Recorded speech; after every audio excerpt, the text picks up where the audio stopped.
자유를 주셨으니 그러므로 굳건하게 서서 다시는 종의 멍에를 들지 말라.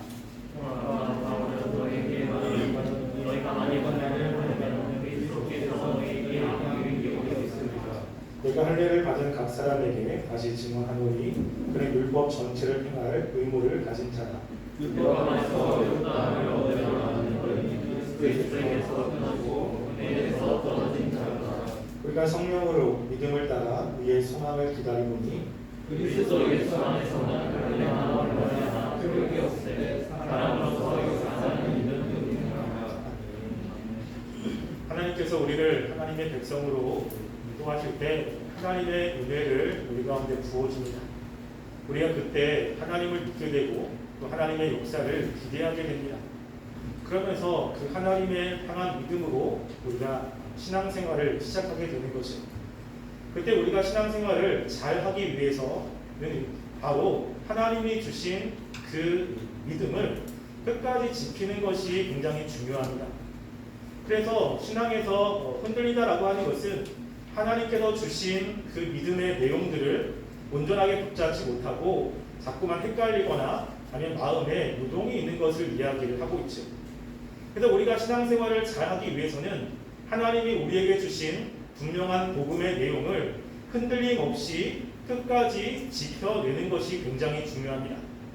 왜냐하면 우리의 대적 마귀는 우리가 믿고 있는 그 내용을 온전하게 신뢰하지 못하게 하고 하나님의 말씀이 아닌 다른 것들을 신뢰하며 우리를 진리에서 떠나게 만들기 때문에 그렇습니다. 그래서 마귀가 여러 가지 상황과 여건과 사람들을 통해서 우리가 믿고 있는 하나님이 아닌 다른 것들을 의지하게 만들고 그리고 하나님보다는 세상에 있는 것들을 더 신뢰하게 만들도록 우리의 마음을 자꾸만 유혹을 합니다. 이 갈라디아 교회 성도들에게 한 것도 마찬가지죠. 이 갈라디아 성도들은 처음에 사도 바울이 전한 복음을 분명히 이해했고 믿었습니다. 그리고 그 안에 굳건히 서서 신앙을 지키며 살았습니다. 그런데 유대인들이 와서 이들의 신앙을 흔들어 버리고 있는 것입니다. 유대인들이 믿음이 아닌 할례를 받아야 된다고 이야기를 하고 이 할례를 받아야 된다고 하는 것을 말씀을 통해서 끊임없이 이야기를 했겠죠. 그래서 갈라디아 교회 성도들이 이제 그 유대인들의 말을 듣고 이 처음에 지켰던 그 믿음이 흔들리면서 점점 믿음에서 떨어져 나가는 일이 벌어졌던 것입니다. 이걸 보면서 사도 바울이 갈라디아 교회 성도들에게 다시 그들이 붙잡았던 믿음을 붙잡으라고 이야기를 하고 있는 것이죠. 오늘 말씀이 그것을 이야기를 합니다.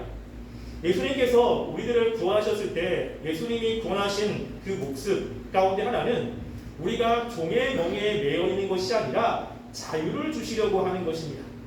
그것을 갈라디아서 5장 1절에 이야기를 하고 있죠. 자, 5장 1절에 보면 이렇게 기록하고 있습니다. 그리스도께서 우리를 자유롭게 하려고 자유를 주셨으니 그러므로 굳건하게 서서 다시는 종의 명예를 매지 말라라고 이야기합니다. 즉 그리스도께서 우리를 구원하셨을 때 우리에게 주신 것이 자유라고 하는 것입니다. 이 자유라고 하는 것은 여기만 이야기한 것이 아니고요. 13절에도 이야기를 합니다. 13절 보시면 형제들아 너희가 자유를 위하여 부르심을 입었으나 라고 이야기하죠. 그리스도께서 우리를 하나님의 백성으로 부르셨습니다. 근데 그 부르신 것이 자유를 위해서 부르셨다라고 명확하게 이야기를 하고 있죠. 이것은 예수님의 말씀에서도 나타나고 있습니다. 우리가 알고 있는 요한복음 8장 32절 말씀에는 이렇게 기록하고 있습니다. 진리를 알지니 진리가 너희를 자유롭게 하리라 라고 이야기하죠. 하나님의 말씀인 이 진리가 우리 가운데 선포되고 우리가 그 진리의 말씀을 듣고 진리를 알게 된다면 우리 마음 가운데 나오는 현상 중에 하나가 자유라고 하는 것입니다. 그래서 이 자유는 굉장히 중요합니다. 이 믿음이 아닌 하나님의 복음이 아닌 다른 것은 우리를 억압내는 것이지만 우리가 예수님을 통해서 하나님의 진리를 안다면 우리 마음 가운데 이 자유가 생기게 되는 것이죠.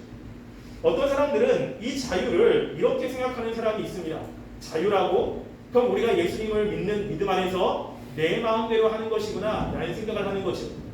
그래서 찬양, 예배를 드릴 때도 찬양을 할 때도 난 자유로우니까 손을 들고 뛰고 내가 하고 싶은 대로 하나님께 예배하고 찬양하는 것이 자유라고 이야기를 합니다. 무엇인가 교회 안에 있는 규율들에 억압받지 않고 내가 주님을 위해서 한다라고 하는 것 유명하에 내가 하고 싶은 대로 하나님께 나와 예배드리고 헌신하고 하는 모든 것을 자유라고 이야기하죠. 왜냐하면 여기서 이 자유를 종의 멍에를 매는 것과 관련해서 이야기하기 때문입니다. 나를 억제하는 그러한 규율들, 나를 통제하는 그런 통제를 벗어나서 내가 예수님을 믿는 믿음을 가지고 있으며 내가 하고 싶은 대로 해도 된다라는 생각을 하는 것 같습니다. 근데 여기서 이야기하는 자유는 그런 이야기를 하고 있는 것이 아닙니다. 여기서 이야기하는 이 자유는요, 우리나라 성경에는 명확하게 이야기하지 않지만 5절 1절에 이렇게 기록되어 있어요. 그리스도께서 우리를 자유롭게 하려고 그 자유를 주셨으니라고 하는 겁니다. 그 뒤에 나오는 자유 앞에 정관사가 있어요. 그래서 그냥 아무 자유가 아니라 하나님이 우리에게 주시려고 하는 그 자유가 있다라고 하는 거예요. 우리를 얽매고 우리가 하나님의 주시는 그 복음 안에서 자유롭게 하지 못하게 만드는 얽매는 것으로부터의 자유, 그 자유가 있다는 것입니다. 이것을 갈라디아 서신에서 몇 가지로 우리들에게 힌트를 주는 것이 있습니다. 자유라고 한다면 무엇인가 구속을 하는 것이 있겠죠.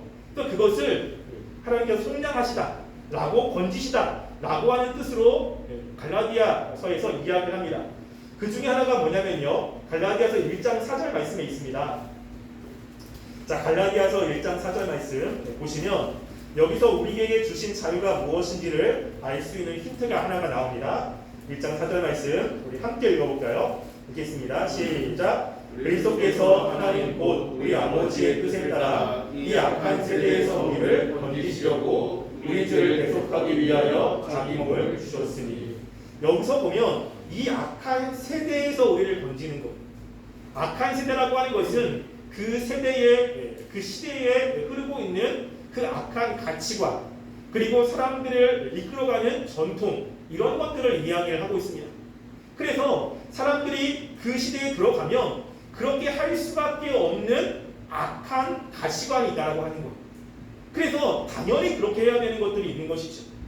그것을 이제 유대인들에게는 무엇으로 이야기를 하냐면요, 그것을 율법이라고 이야기합니다. 그래서 이것을 조금 더 구체적으로 갈라디아서 3장 13절에는 이렇게 이야기합니다. 우리 갈라디아서 3장 13절 말씀 한번 볼까요?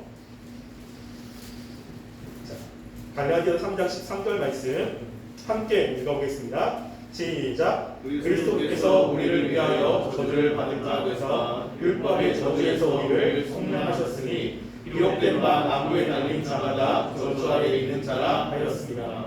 여기에 보면 율법의 저주에서 우리를 속량했다라고 이야기를 하고 있고요. 4장 5절에서도 이야기를 합니다. 4장 5절 말씀도 한번 읽어볼까요? 4장 5절 말씀 함께 읽어보겠습니다. 시작. 율법 아래에 있는 자들을 속량하시고 우리로 아래의 명분을 얻게 하려 하시리라. 여기 보면 율법 아래에 있는 자들을 속량하셨다라고 이야기합니다. 율법 아래라고 하는 것은 율법의 통제를 받는 거죠. 그럼 율법의 근본적인 원리가 무엇입니까? 율법이라고 할 때 굉장히 많은 것들을 이야기할 수 있어요. 그렇지만 여기서 사도 바울이 이야기하는 율법은 모세오경 중에 특별히 하나님이 이스라엘 백성들에게 이야기하는 계명을 이야기합니다. 여러분, 그 계명의 핵심적인 원리가 무엇입니까? 그거는요, 하나님의 말씀에 순종을 하면 복을 받고 말씀에 순종을 하지 않으면 저주를 받는다라고 하는 것이 율법의 계명이에요. 그럼 이스라엘 백성들은 하나님께 복을 받기 위해서 율법의 계명을 계속 지키려고 애를 썼습니다. 근데 우리가 계속해서 말씀을 통해서 살펴본 것처럼 율법을 지키려고 애를 쓰면 애를 쓸수록 깨달아지는 것은 자신들이 율법을 지킬 수 없다라고 하는 자기 정체성이에요. 자신의 한계라고 하는 겁니다. 그럼에도 불구하고 늘 애를 쓰는 거죠. 그러다 보니까 하나님의 축복을 받고 싶은데 축복을 받으려면 이 율법을 지켜야 되는 거예요. 근데 율법을 지킬 수 없는 나를 발견하는 것입니다. 근데 율법을 안 지키면 또 저주를 받으니까 또 율법으로 돌아가고 또 율법으로 돌아가고 자꾸만 그 율법에 매이는 모습이 이스라엘 백성들의 모습이에요.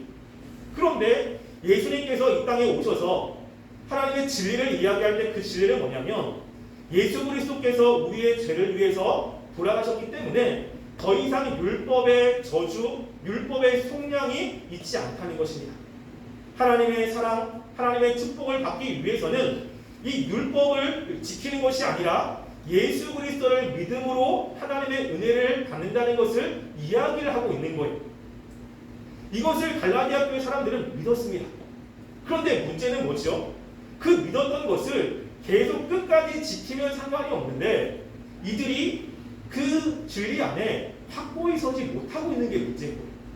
이들이 처음에는 믿음으로 하나님께 은혜를 받는다는 것을 알았습니다. 근데 유대인들이 와가지고 믿음이 아니라 자꾸만 할례를 받아야 된다고 이야기하고 율법을 지켜야 된다고 이야기하고 그들의 역사를 가지고 구약의 말씀을 가지고 자꾸 이야기를 하니까 이들의 마음이 흔들리고 있는 거예요. 흔들리고. 그러니까 사도 바울이 뭐라고 지금 갈라디아서 5장 1절에 이야기하냐면 그리스도께서 우리를 자유롭게 하려고 자유를 주셨는데 더 이상 율법의 지배 아래 또 율법의 저주 아래 있지 않게 우리들에게 은혜의 자유를 주셨는데 너는 왜 자꾸만 다시 그것으로 돌아가려고 하느냐?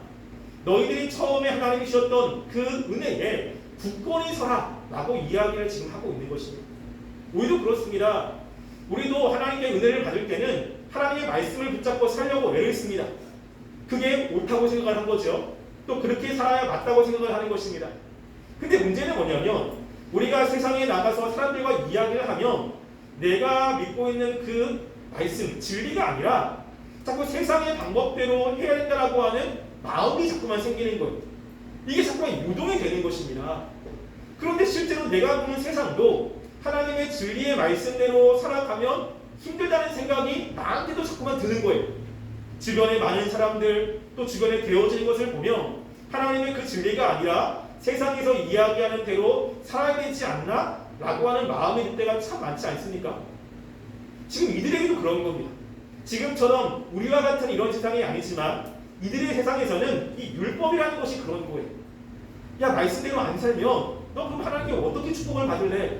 하나님은 공의의 하나님이셔. 그러니까 공의의 하나님이면 하나님의 계명을 지켜야 복을 받는 것이지 하나님의 말씀에 순종하지 않으면 어떻게 하나님께 축복을 받을 수 있느냐라고 이야기하면 거기에 반박할 말이 과연 있을까요? 이스라엘 백성을 봐라. 이스라엘 백성도 왜 그들이 멸망한 줄 아느냐? 그들은 하나님의 계명을 지키지 못했기 때문이야. 하나님께 불순종했기 때문이야 라고 한다면 거기에 누가 반박을 할 수 있겠습니까? 그런 이야기에 자꾸만 마음이 흔들리는 거예요. 근데 사도 바울이 이야기하는 게 뭐냐면요, 그런 것에 흔들리지 말라는 것입니다. 너희들이 그렇게 이야기하는 많은 속삭임들이 있지만 거기에서 흔들려 버리면 하나님이 정작 우리에게 주시려고 하는 구원의 은혜와 또 하나님이 주시려고 하는 축복을 받을 수가 없다라고 하는 거예요. 그렇기 때문에 굳게 서는 것이 필요합니다. 우리가 하나님을 믿는 믿음 안에 굳게 서는 것이 굉장히 중요한 것입니다. 그러면 우리가 어떻게 굳게 설 수 있을까요? 사도 바울이 지금 갈라디아 교회 사람들에게 사도 바울이 처음 이야기하는 그 복음에 굳게 서라고 명령하고 그 다음부터 무엇을 이야기를 하고 있냐면요, 사도 바울이 새로운 것을 이야기하고 있는 게 아니에요. 그 전에 사도 바울이 이야기했던 것을 다시 이야기를 하고 있습니다. 우리가 2절 말씀 한번 볼까요? 2절과 3절 말씀. 자, 함께 읽어보겠습니다. 시작. 보라, 나 바울은 너희에게 말하노니 너희가 만일 할례를 받으면 그리스도께서 너희에게 아무 유익이 없습니다. 내가 할례를 받는 각 사람에게 다시 증언하노니 그는 율법 전체에 대한 의무를 가진 자라. 아멘. 여기 보면 봐라 라고 하면서 강조를 하고 있습니다. 그래서 그들이 흔들리는 그런 마음에 다시 한번 확신을 주기 위해서 지금 이 말씀을 하고 있는 내가 바울이야 라고 하면서 자신의 사도성을 다시 한번 강조하면서 그 내용이 무엇이냐면요, 이전에 했던 내용을 다시 한번 반복하고 있어요. 새로운 내용을 이야기하는 것이 아니고요, 이전에 갈라디아 교회 사람들에게 이야기했던 내용을 다시 한번 이야기를 해주면서 확신을 가지라고 이야기합니다. 우리가 2절 말씀에 보면 너희가 할례를 받으면 그리스도께서 너에게 아무 유익이 없느니라 라고 하면서 할례를 받으면 율법 전체를 행할 의무가 있다라는 것이 어디 나오냐면요, 갈라디아 3장 10절 말씀에 보면 이렇게 이야기합니다. 제가 읽어드릴게요. 무릇 율법 행위에 속한 자들은 저주 아래에 있나니 기록된 바 누구든지 율법책에 기록한 대로 모든 일을 항상 행하지 아니하는 자는 저주 아래 있어야 있는 자라 하였습니다. 라고 이야기합니다. 율법을 행하는 자는 그 율법의 모든 것을 행할 의무가 있다라고 하면서 이 앞에 사도 바울이 이야기한 그 내용을 다시 한번 이야기하고 있어요. 3장 11절 말씀에도 이렇게 이야기합니다. 또 하나님 앞에서 아무도 율법으로 말미암아 의롭게 되지 못할 것이 분명하니 이는 의인은 믿음으로 살리라 하였습니다. 라고 하면서 앞에 한 내용을 다시 한번 이야기를 하고 있습니다. 여러분, 우리가 믿음이 흔들릴 때 중요한 것은 어떤 새로운 것들을 다시 듣는 것이 아니라 그 복음을 다시 듣고 설득을 당하는 게 되게 중요해요. 우리가 왜 마음이 흔들리냐면 하나님의 진리가 아닌 다른 것에 의해서 설득이 되기 때문에 그렇습니다. 그런 사람들의 이야기 이해가 되고 그 사람들의 관점에서 보니까 실제 세상이 그렇게 되고 있는 거예요. 그러니까 마음이 흔들리는 겁니다. 그때 중요한 것은 다시 하나님의 말씀을 들으면서 믿음으로 내가 설득을 당하는 것이 굉장히 중요합니다. 여러분, 요즘에 신천지가 굉장히 많지 않습니까? 제가 예전에 신천지를 많이 연구하고 또 신천지에 있다가 나온 사람이 하나님의 그 강의를 제가 들었어요. 그러면서 그 사람이 신천지에 나온 사람들을 이제 상담하면서 거기서 이제 나오게끔 하는 사역을 합니다. 그러면 그 사람이 그 나오게끔 할 때 가장 중요한 것이 무엇인지를 거기서 이야기를 해줘요. 만약에 신천지에 있는 사람이 와가지고 접근을 했습니다. 신천지. 그럼 내가 그 사람에게 이야기를 했을 때 그 사람이 반박을 못하는 겁니다.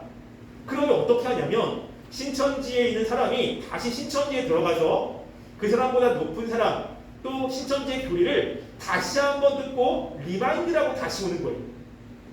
그랬을 때 나랑 이야기를 할 때 흔들렸던 그 마음이 신천지 안에 있는 사람들의 이야기를 들으면서 다시 굳어지는 겁니다. 그럼 또 와가지고 또 이야기를 해요.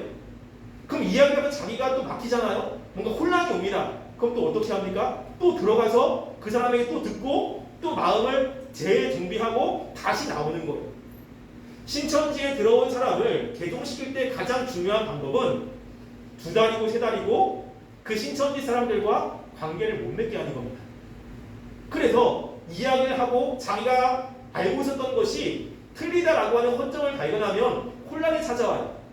그러면 이 혼란을 잠재울 만한 어떤 이야기를 듣지 못하면 그 혼란이 점점점 커집니다.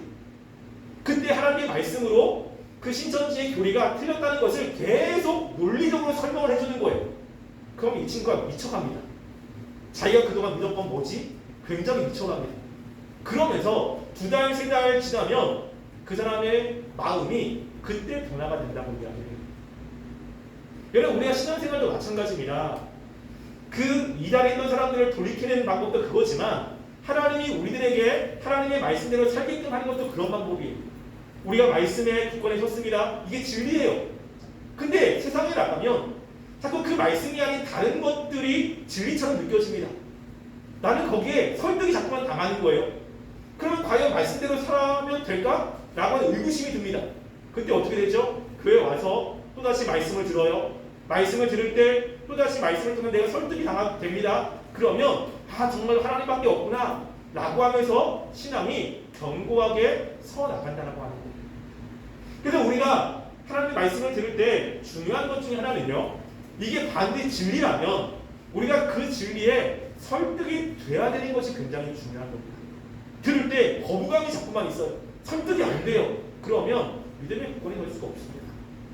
근데 하나님의 은혜로 하나님의 백성이라면 하나님의 말씀을 들을 때 그 말씀이 이해가 되고 설득이 되게 되는 거예요. 그래서 그게 진리구나, 그게 살아야 되는구나 라고 하는 것들을 마음 가운데 분명 새겨진다면 그 하나님의 진리의 말씀에 굳건히 설 수 있습니다. 여러분, 그래서 제가 청년들을 상담하거나 그럴 때 제가 하는 것은 다른 것이 아닙니다. 자꾸만 상황 때문에 마음이 흔들리고 상황 때문에 마음이 괴로워요. 그럼 뭘 하냐면요, 제가 하나님의 주권과 하나님의 역사심을 가지고 설득을 하는 거예요. 계속 이야기합니다.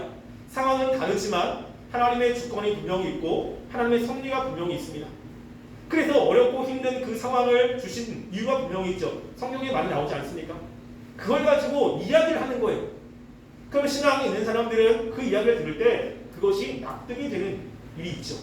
그러면 마음의 안정이 찾아옵니다. 그리고 이기려고 노력을 하지. 상황에 또 가면 또 그런 조건에 있으면 흔들리긴 하지만 그럴 때 또 말씀을 듣고 설득을 당하는 겁니다. 그러면 하나님의 진리에 굳건히 설 수 있는 거예요. 지금 사도 바울이 갈라디아 교회에게 하고 있는 것이 바로 그겁니다. 너희들이 믿음에 굳게 서야 돼. 흔들리지 말아야 돼. 그러면 내가 바울이 지금 이야기를 하는데 새로운 이야기를 하는 게 아니고요. 예전에 했던 이야기를 또다시 반복하고 있는 거예요. 이 이야기를 갈라디아 교회 성도들이 들으면서 아 정말 우리들에게 필요한 것은 믿음이구나. 율법이 아니구나라는 것을 이해하게 되고 그러면 다시 굳건하게 설 수 있게 되는 것입니다. 우리가 신앙을 지키기 위해서 그래서 말씀을 듣는 게 굉장히 중요합니다. 우리가 말씀대로 살려고 애를 쓰면 이해가 되지만 마음 가운데 불편한 감정이 있거나 마음 가운데 죄성이 있거나 아니면 내가 세상의 것들을 가지고 있다면 하나님의 말씀의 진리가 굉장히 거부합니다. 그리고 자꾸 의문이 드는 거죠. 자꾸 설득이 안 되는 거예요. 그러면 믿음 안에 굳건히 서지 못합니다. 그런데 성경에 보면 하나님의 백성이 아닌 사람들의 특징 중에 하나가 마음이 완악하다라고 하는 거예요. 이 마귀가 이 죄가 하나님의 말씀을 들을 때 부드러운 마음이 아니라 마음을 완악하게 하기 때문에 그렇습니다. 그래서 우리가 기도할 것은 우리가 신앙의 굳건히 서기 위해서 기도할 것은 하나님 내가 주의 말씀을 들을 때 그 말씀이 이해가 되고 내가 하나님의 바른 진리로 설득을 당할 수 있도록 은혜를 베풀어 주세요 기도하는 겁니다. 설득이 되는 것 자체가 이게 은혜예요. 왜 하나님께서 설득을 한다라고 하는 것은 앞으로 그 사람에게 역사를 하시겠다라고 하는 증거이기 때문에 그렇습니다. 따라서 우리가 하나님의 말씀에 굳건히 서기를 원한다면 하나님의 말씀을 가까이 했으면 좋겠고요. 그 말씀을 통해서 내가 계속해서 설득을 당하고 그리고 그 말씀을 이해하는 것에 열심히 한다면 우리는 하나님이 원하시는 모습으로 굳건하게 설 수 있을 것입니다. 우리가 참 힘들고 어려운 이 시대입니다. 악한 것이 많고 또 하나님의 진리가 아닌 것들이 진리로 둔갑해된 이 세상을 살아갈 때 우리가 하나님의 백성으로서 하나님의 진리에 굳건히 서는 우리 청년부가 되기를 간절히 소원합니다. 기도하겠습니다. 우리가 이 시간 기도할 때 하나님